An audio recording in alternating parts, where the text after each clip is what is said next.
غير المغضوب عليهم ولا الضالين. السلام عليكم ورحمة الله تعالى وبركاته. بسم الله الرحمن الرحيم. الحمد لله رب العالمين، والصلاة والسلام على أشرف الأنبياء والمرسلين سيدنا وحبيبنا وشفيعنا ومولانا محمد وعلى آله وصحبه أجمعين. ربنا لا علم لنا إلا ما علمتنا إنك أنت العليم الحكيم. ربي اشرح لي صدري ويسر لي أمري واحلل عقدة من لساني يفقهوا قولي. أما بعد. Segenap para hadirin ketua DKM dan RT RW yang hadir pada malam hari ini dan para jemaah masyarakat hujat yang dimuliakan Allah Subhanahu wa taala. Bismillahirrahmanirrahim. Qala musannif rahimahullahu taala wa nafa'ana bi ulumi fid dharain amin. Wal maqalatu saminah.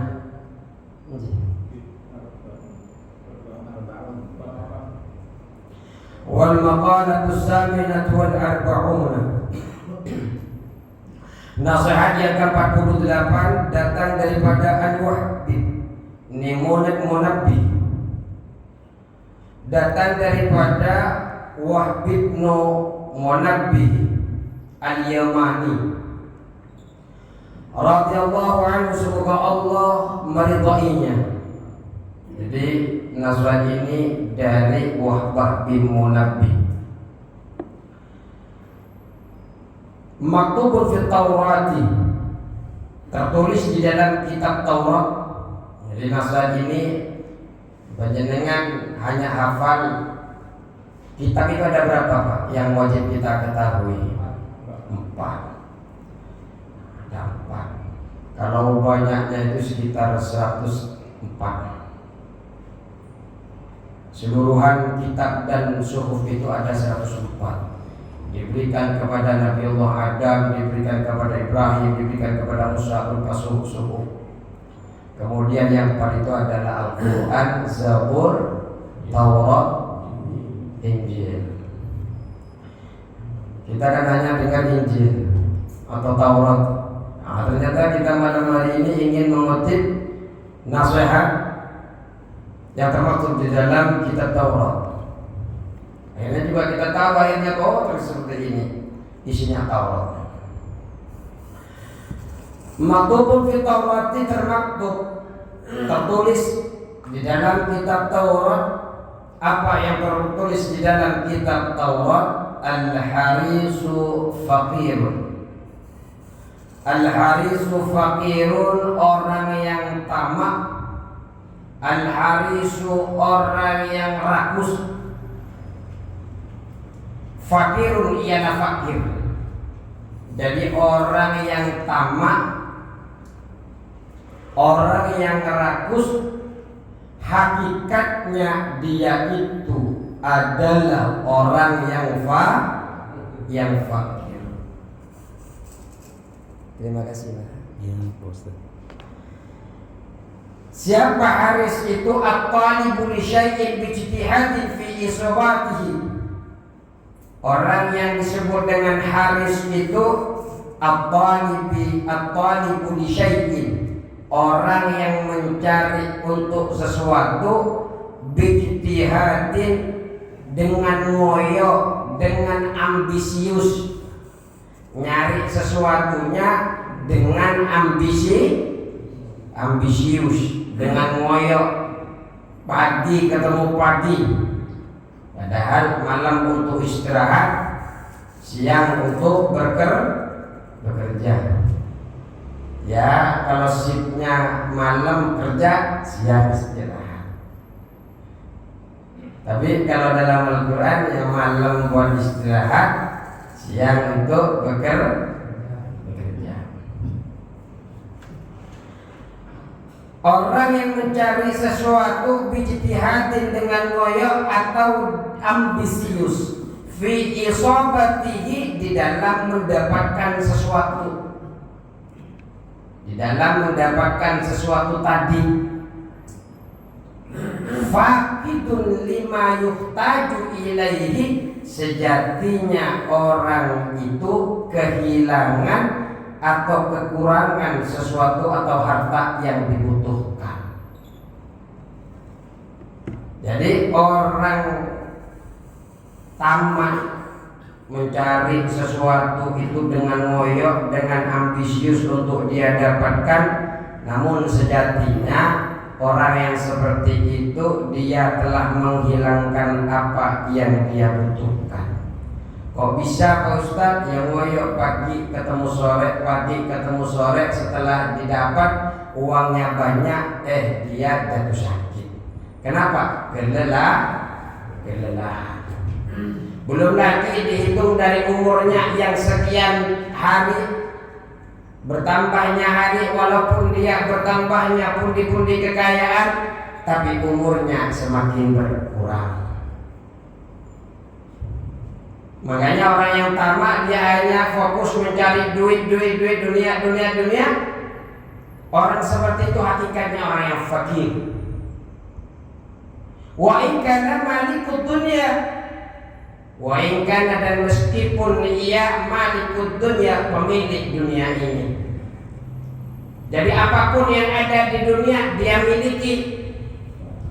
Aima bainas samai wal ardi, aima bainas samai wal ardi, sesuatu di antara sesuatu yang ada di antara langit dan bumi.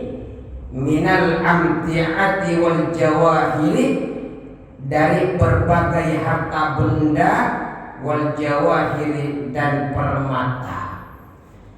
Apa yang ada di dunia berupa harta benda apapun, berupa permata, intan, mutiara dia punya. Tapi kalau dia cari terus, orang seperti ini sejatinya adalah orang yang fakir, tidak pernah merasa cukup. Setelah banyak hartanya ditimbun, tidak pernah dikeluarkan, baik hak yang berurusan tentang agama berupa zakat, yang berurusan dengan Allah seperti zakat, atau yang berkaitan dengan sesama manusia seperti kegiatan sosial dan sebagainya. Dia tumpuk tanpa mempedulikan hak-hak orang yang di sekitarnya. Tahu-tahu dipanggil oleh Allah Subhanahu wa Ta'ala. Banyak hartanya, mobilnya banyak, motornya banyak. Ya berulang kali saya katakan, tahu-tahu yang makainya orang lain. Orang kata ulama, ada sebagian yang mengatakan malam Jumat dia pulang. Sebagian ya, ada yang mengatakan sibuk, tidak sibuk seperti itu. Ada yang mengatakan ulama lagi, oh enggak, yang keluar itu hanya orang-orang yang soleh. Ada lagunya kan, saben malam Jumat. Enggak dia tahu. Ahli kubur. Itu cuma itu saya tahu. Jadi pulang pas melihatnya, aduh susah payah saya cari duit dari pakai orang lain. Tapi jangan juga dikeluarin sekarang Pak, semuanya dijual-jual. Kenapa dijual? Kata suami, kata istrinya, nanti takut saya wafat dipakai orang lain. Jangan, ini gara-gara fatwanya Ustaz. Saya sama ibu-ibu digeruduk demo ya. Tidak, maksudnya begini, harta yang kita perbanyak itu mesti, orang Islam itu mesti kaya Pak, kalau punya kesempatan untuk bekerja panjenengan. Kenapa mesti kaya?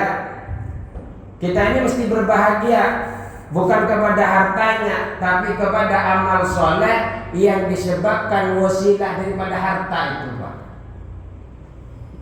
Musola butuh apapun langsung panjenengan lengkapi. Kenapa? Ada duitnya. Pos RT, pos RW butuh atap, butuh apa? Dah, nggak usah urunan saya dah, satu semen. Nggak cukup Ustaz satu semen. Ya tambahin dah. Artinya yang kita bahagiakan bukan karena hartanya, tapi karena amal soleh di dalam harta itu. Perbanyak. Islam itu mengajarkan tangan di atas lebih baik daripada tangan di bawah. Islam itu mengajarkan bagaimana kita berkontribusi, berinfak. Banyak sekali dalam ayat Al-Quran yang menjelaskan seperti itu.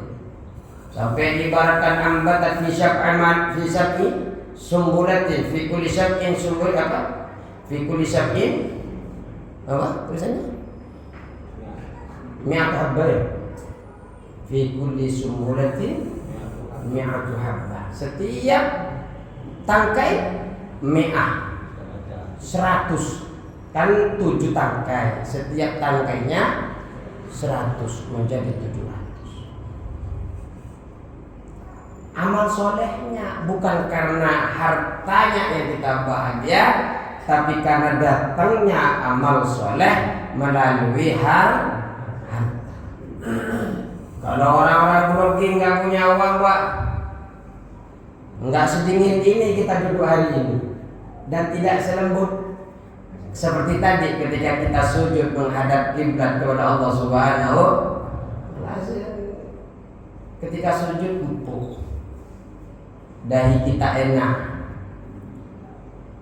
Enggak ketika setelah sujud enggak begini-begini karena kesakitan. Kenapa empuk? Ini sudah empuk, Pak, enggak usah diganti.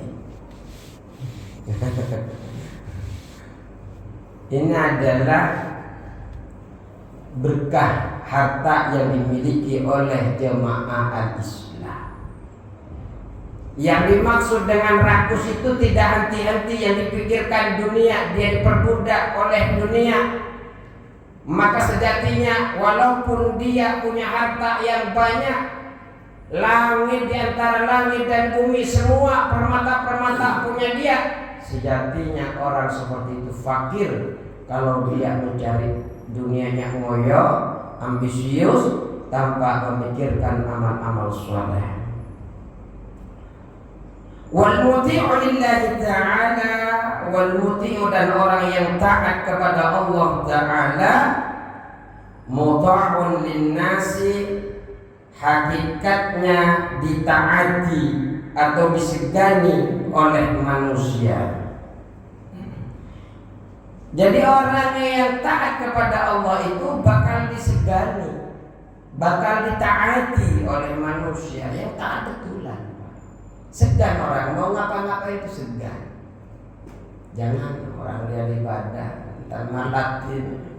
Ada di kampung tapi nggak tahu kalau di sini. Nah, di sini naik motor udah tahu pakai surban masih mau dibegal saja, Pak. Udah tahu pakai surban. Ustaz nggak tahu bukan ustaz, masih saja nggak ada bedanya. Di kampung saya bicara. Kalau ada teman saya ceramah ke Lipo, berangkat jam 3, DPP diambil kuncinya. Untungnya berhentinya di depan satpam perusahaan. Pak, saya mau dibegal, ini satpam yang membantu. Udah tahu pakai surban masih mau dibegal. Aduh ya Allah, ini orang-orang udah ini membegal. Jangan Ustaz nggak ada apa-apanya. Wa in kana mamlukan, wa in kana meskipun ada ayat al-muti orang yang taat tadi, mamlukan ialah orang yang dimiliki, ayat abdan linnasi, budaknya milik manusia. Jadi orang yang taat kepada Allah meskipun dia budak, orang segan mau ngapa-ngapain. Yang penting taatnya betul-betul ya. Orang alim itu mesti diangkat, orang yang berilmu mesti diangkat. Tapi ingat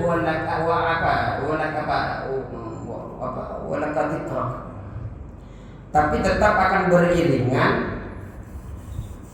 Tertingginya derajat itu tetap beriringan dengan reputasi. Ulama yang baik itu ataupun ulama yang surut tetap beriringan dengan reputasi. Jadi ketika yarfa'illahu alladhina amanu minkum walladhina utul ilma darajat, pasti akan ada kenaikan derajat, baik di sisi manusia ataupun di sisi Allah. Tapi selain naik derajat, tetap ada status tadi. Apa status apa kata saya tadi? Reputasi. Kalau dia mengamalkan ilmunya dengan baik-baik, dengan betul-betul, reputasinya akan baik beriringan dengan ilmu itu. Tapi kalau reputasinya buruk, akan naik juga dengan reputasi yang buruk. Sehingga disebutlah dia dengan ulama yang tetap akan kelihatan figur itu sebagai figur manusia yang berilmu, tapi reputasinya yang buruk. Tetap diangkat. Orang yang berilmu itu tetap diangkat. Cuma diangkat tadi kan tetap bersejajar dengan status reputasi tadi. Yang kemudian kalau dia tidak mengamalkan ketaatan betul-betul karena Allah, maka ilmunya meninggikan dia, tapi juga tetap reputasinya. Kalau buruk ya terkenal buruk, kalau baik ya terkenal baik. Ini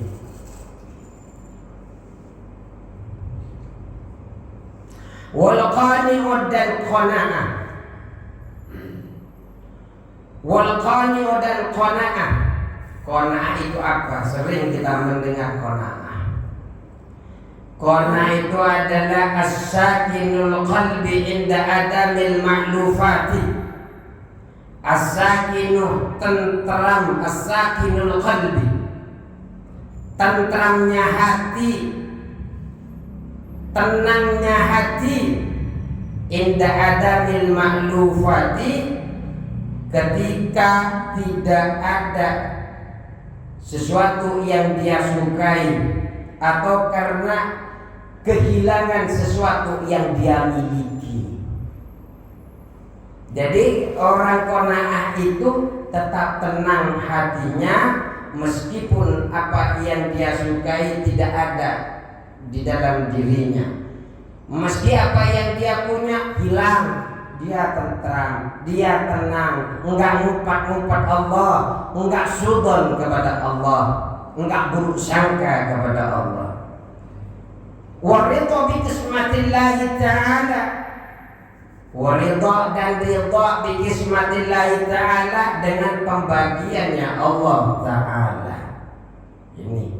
Jadi qanaah itu apapun yang Allah berikan hari ini dia terima.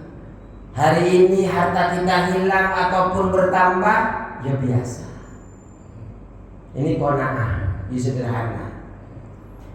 Hatinya tetap tenang.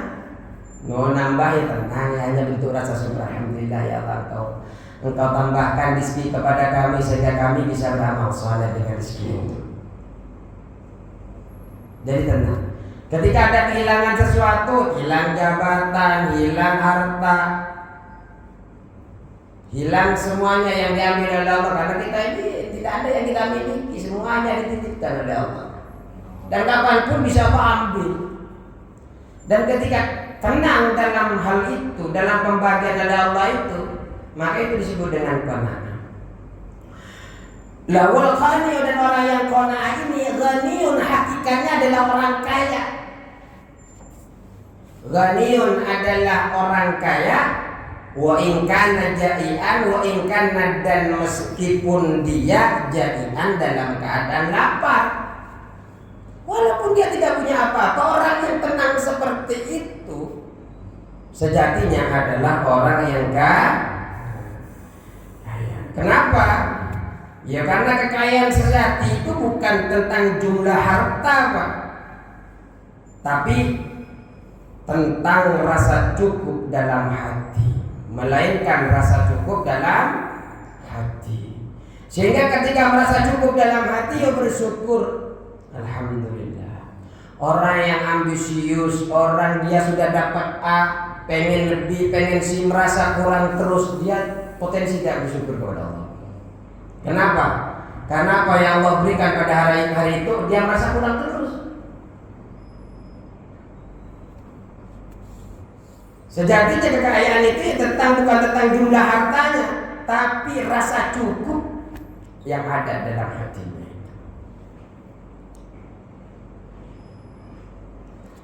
Makanya orang yang qanaah ini sejatinya orang yang kaya meskipun dia dalam keadaan lapar. Kenapa? Orang qanaah itu biasanya tidak diperbudak nafsu, sehingga apa? Terutama nafsu dunia, sehingga apa? Hatinya selalu tenang dan tentram. Wa harabat imra'atun. Nah, ada cerita nih. Wa harabat dan telah kabur imra'atun, seorang perempuan, asiratun yang ditahan, min baladil kufri, dari negara non muslim. Jadi ada seorang perempuan kabur dari tempat tawanannya, tempat dia ditawan, kabur. Wa masyad mi'atai farsahin, dan berjalan perempuan itu berjalan sekitar 200 farsah. 200 farsah itu sekitar 1100 kilo. Wah, kalau 1100 kilometer itu Pak, dari sini ke kampung saya di Belanda, sebelah sana, itu sekitar 800 sampai 900 Pak. Ya, bagian timur, Madura. Itu sekitar 800. Ini berjalan kaki sekitar 1100 km. Ini 200 farsah. Lam ta'kul syai'an, tidak makan apapun. Lari, tidak makan apapun.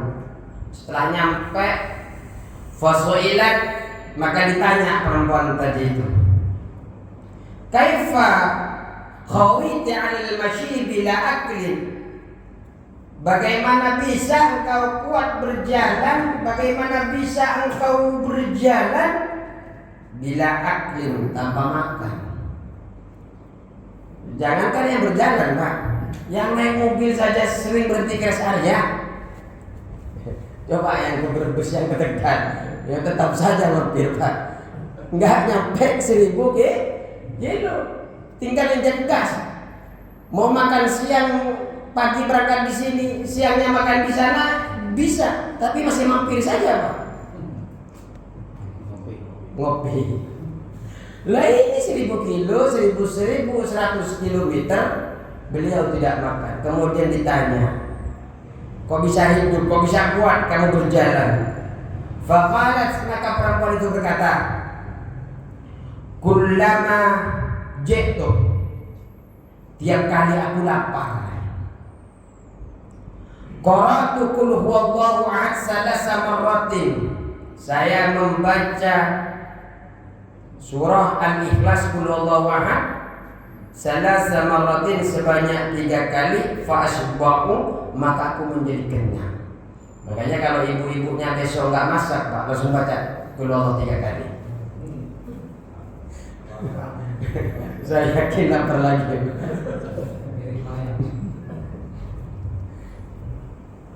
Tapi ini bedanya, berarti kekuatan mental. Di mana ini keadaan fisik yang kekurangan seperti lapar itu tidak mengurangi kemuliaannya sendiri. Artinya dia tetap kepada Allah Subhanahu wa ta'ala. Ketika dalam keadaan lapar, mestinya di dalam diri kita ini mental kita tambah kuat sebenarnya. Tapi ya itu, kadang kita lupa. Ketika dalam kritis-kritis itu malah cari dukun, cari apa, itu tidak boleh Pak. Seharusnya ketika kritis kita carinya kepada Allah. Ini masih Muharram ya, masih Muharram. 10 Asyura kapan kemarin? Hari Jumat. Kalau saya hari Jumat. Nggak tahu kalau bacanya mungkin ada yang hari Kamis. Sebelum Muharram itu ada kisah namanya Nabi Musa alaihissalam yang diselamatkan dari tentara, dari Fir'aun dan tentaranya. Dikejar, terpojok, ya kan? Di depan lautan, di belakang Fir'aun dan tentara. Diabadikan dalam Al-Quran itu. Ketika kedua kelompok jamaah ini taru'ai, saling melihat, saling memandang. Ashabu Musa ini berkata, pengikut Musa ini berkata, inna lamudrakun. Oh, saya ini disusul, kita ini disusul nih, ketangkep kita nih. Kata pengikutnya Nabi Musa alaihis salam. Tapi luar biasanya Nabi Musa alaihis salam tenang, Pak. Bagaimana kata Nabi Musa? Nabi Musa bisa berkata, Nabi Musa itu, inna ma'i rabbi, sesungguhnya bersamaku adalah Tuhanku. Saya hadir yang akan memberikan petunjuk kepadaku. Apa yang terjadi? Yang terjadi Nabi Musa alaihissalam dalam keadaan kritis seperti itu disuruh memukulkan tongkat. Makanya Pak, kita ini jangan berburuk sangka kepada Allah. Dalam keadaan panjenengan tidak makan pun seumpamanya karena belum dimasakin, cukup baca qul huwallah. Kenyang. Ya Allah, tiba ngikutin pelajaran semalam. Coba. Oh, kalau belum kenyang Ustaz, telepon saya Pak kalau belum kenyang Pak. Biar saya anterin. biar laparnya bareng-bareng. Tenang Pak. Jadi sebenarnya di dalam hadis qudsi Rasulullah sallallahu alaihi wasallam itu, dalam hadis qudsi Allah berfirman ini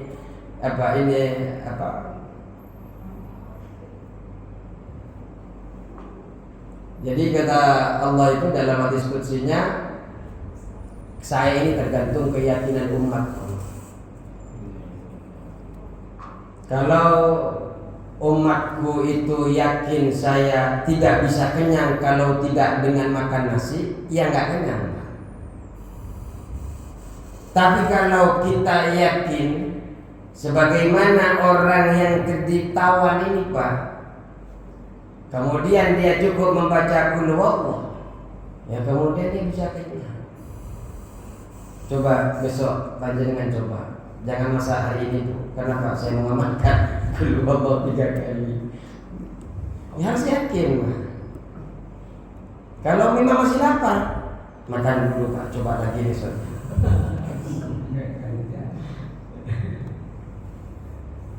Baik. Wal maqalatu tasi'atu wal arba'una, maqalah yang ke-49.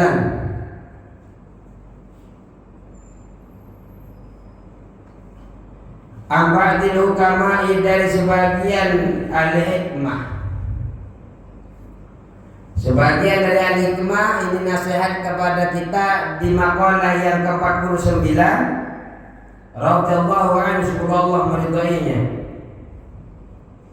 Man 'arafa Allah, kata beliau ahli hikmah ini berkata, man 'arafa Allah, barang siapa yang mengenal Allah,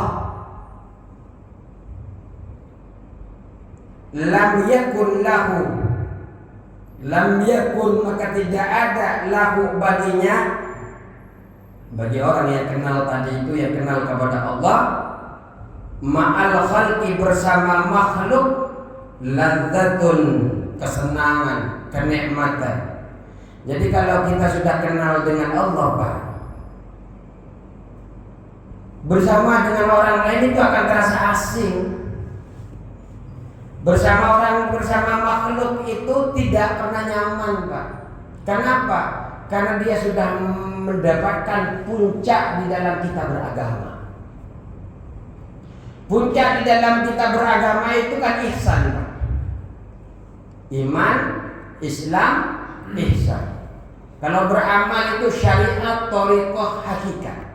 Semua puncaknya itu adalah arif billah, kenal kepada Allah, kenal kepada sifatnya Allah, ibadah seakan-akan Allah nampak di hadapannya, dimanapun dia berada, selalu merasa muraqabah, diawasi oleh Allah Subhanahu wa ta'ala. Ini puncak daripada kita beragama. Orang yang sudah kenal dengan Allah, duduk dengan siapapun biasa saja, Pak. Duduk sama bupati, duduk sama presiden, ya biasa. Kenapa? Li'annahu lam yuhibba ghairallahi ta'ala.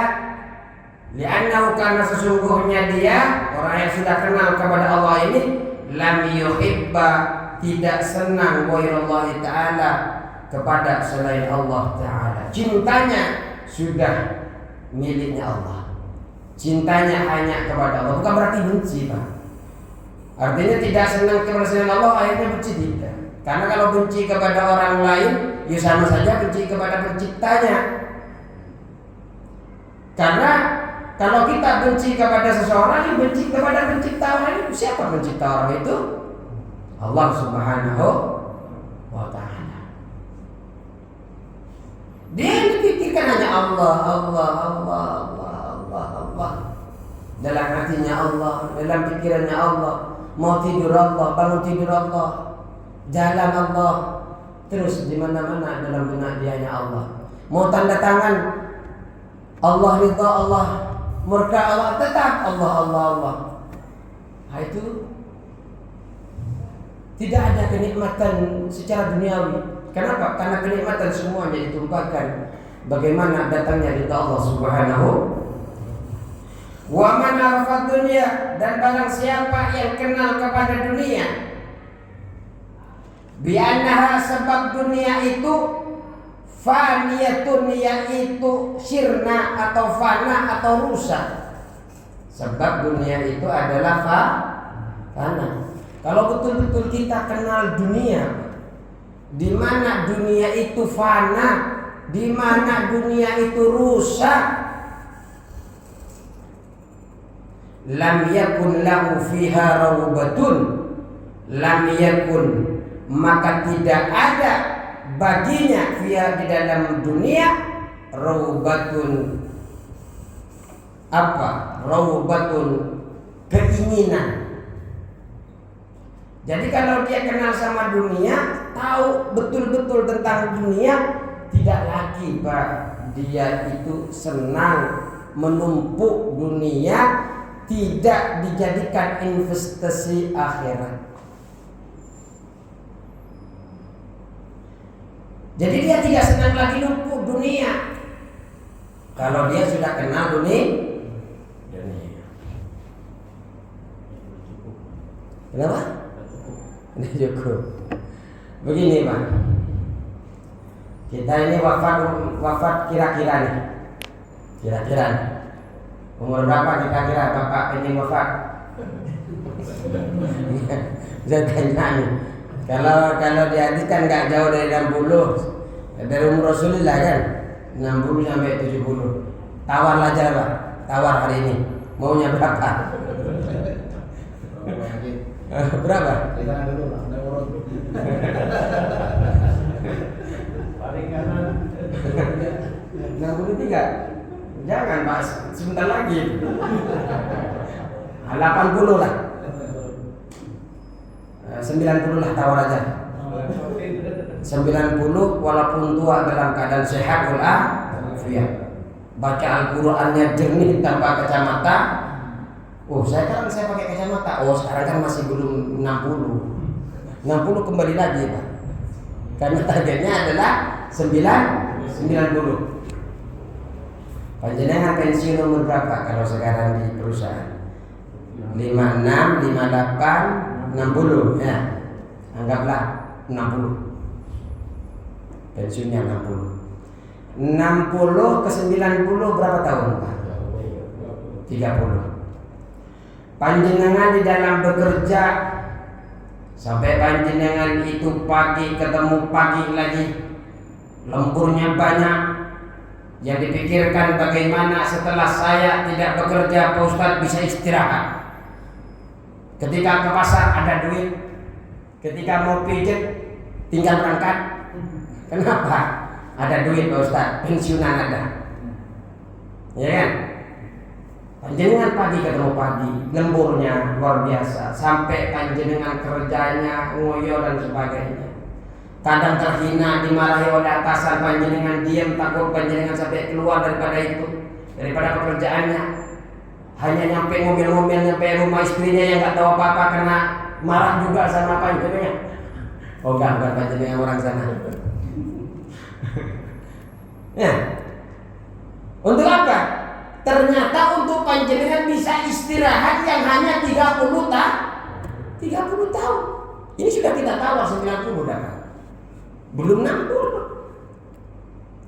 Artinya panjenengan kalau 30 tahun ini Pak terlalu remeh-temeh ketimbang dibandingkan dengan hari akhirat. Kalau panjenengan disuruh berangkat jam 3 malam sama bosnya, berangkat Pak. Jenengan itu enggak oleh kanan, saya dipanggil bos, besok ada pertemuan, berangkat naik pesawat. Enggak, Ustaz naik pesawat kemana? KMN. Berangkat KMN. Jam 3 malam Pak. Untuk apa? Untuk bisa dapat dolar-dolar itu. Untuk bisa panjenengan hidupnya enak, bisa istirahat. Ya waktunya panjenengan sudah panjenengan nego tadi 90 tahun. Bagaimana panjenengan bisa berat ibadah? Bagaimana panjenengan bisa tidak kuat ibadah? Padahal panjenengan ini akan ada suatu hari di mana bukan 90 tahun lagi, tapi hidupnya selama-lamanya. Maka Imam Ghazali mengajarkan kepada kita, kalau panjenengan merasa berat untuk beribadah, untuk wirid, untuk zikir, maka bersabarlah panjenengan sebagaimana panjenengan ketika sabarnya ketika sakit. Pak, senang minum obat Pak? Suka minum obat? Orang yang tidak suka suntik, orang yang tidak suka obat Pak, biasanya baru dia minum obat kalau sudah nggak bisa jalan.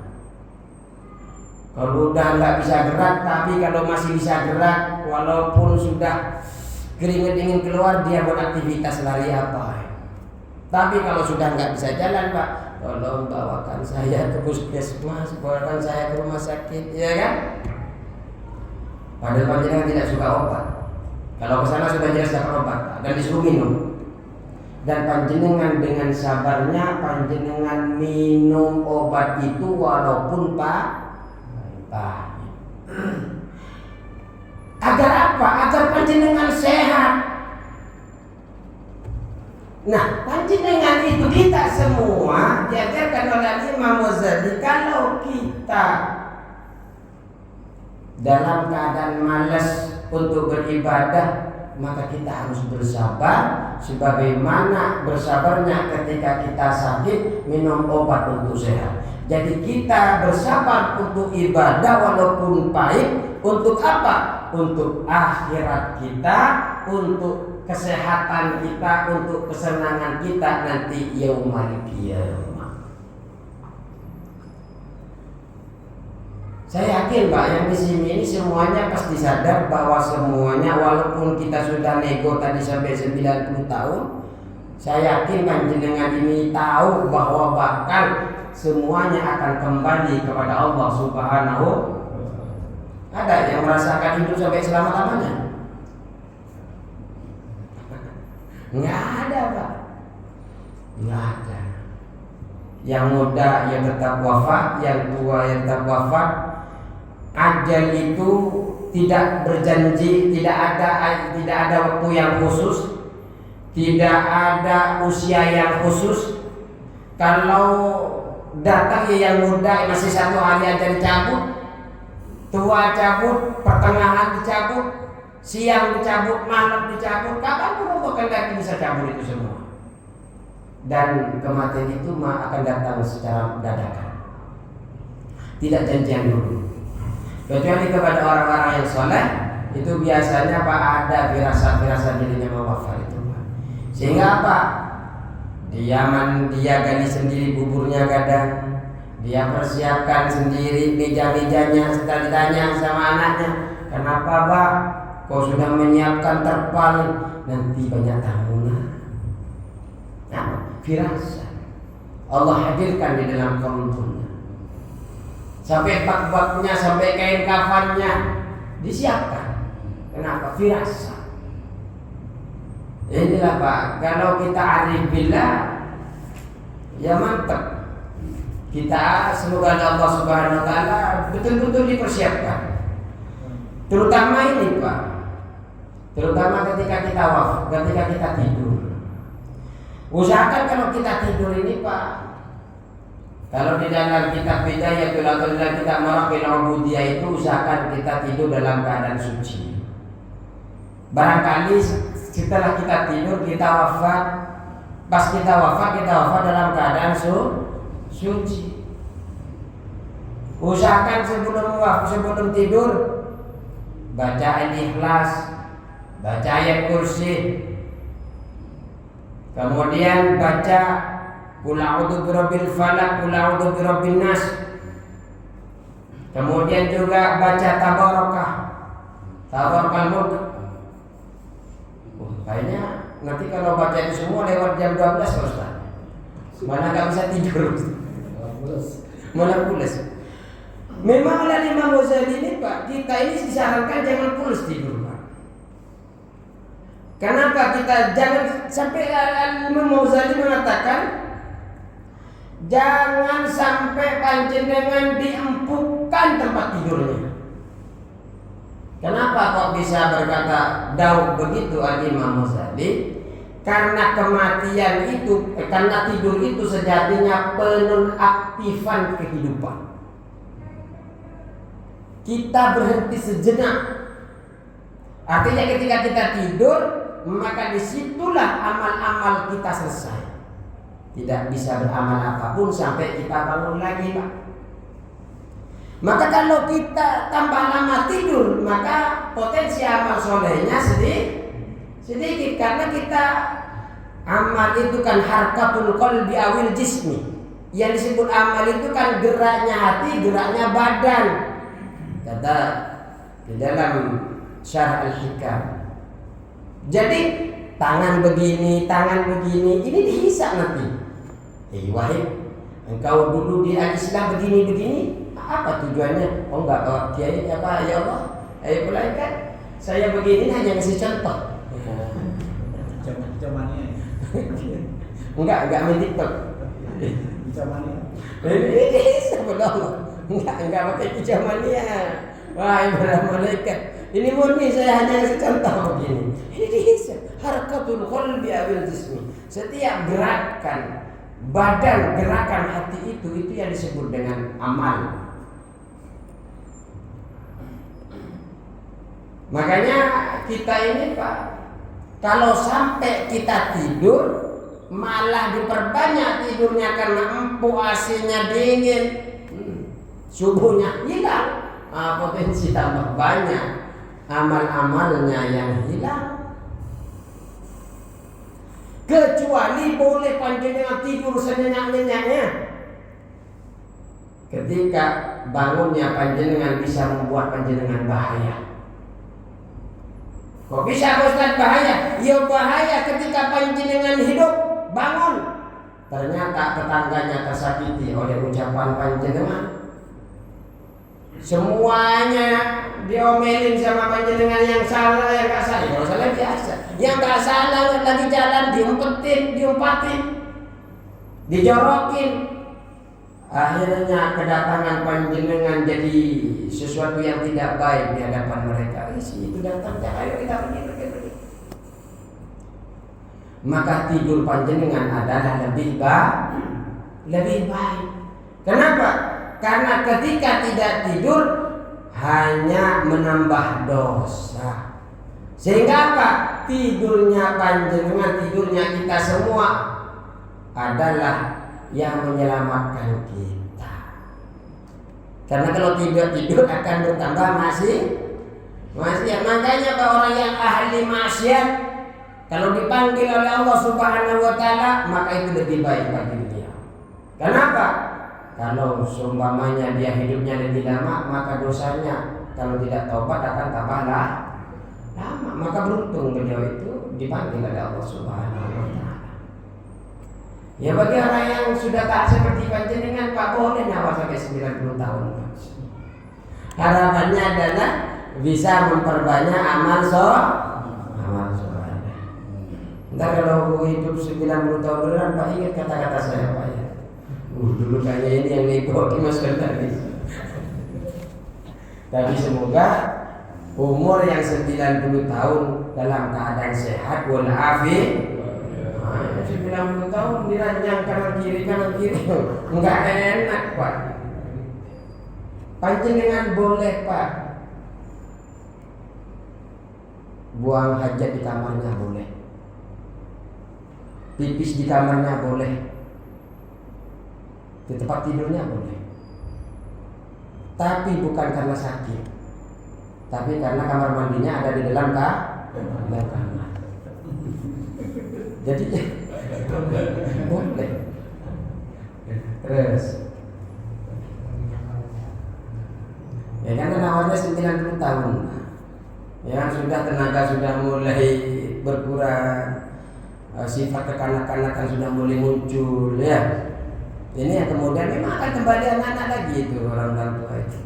Makanya kalau panjenengan punya orang tua yang masih hidup, Pak, ya orang tuanya kalau sudah kayak minta ini sedikit sudah dikasih, minta lagi, yang kayak anak kecil minta permen itu jangan marahin, Pak.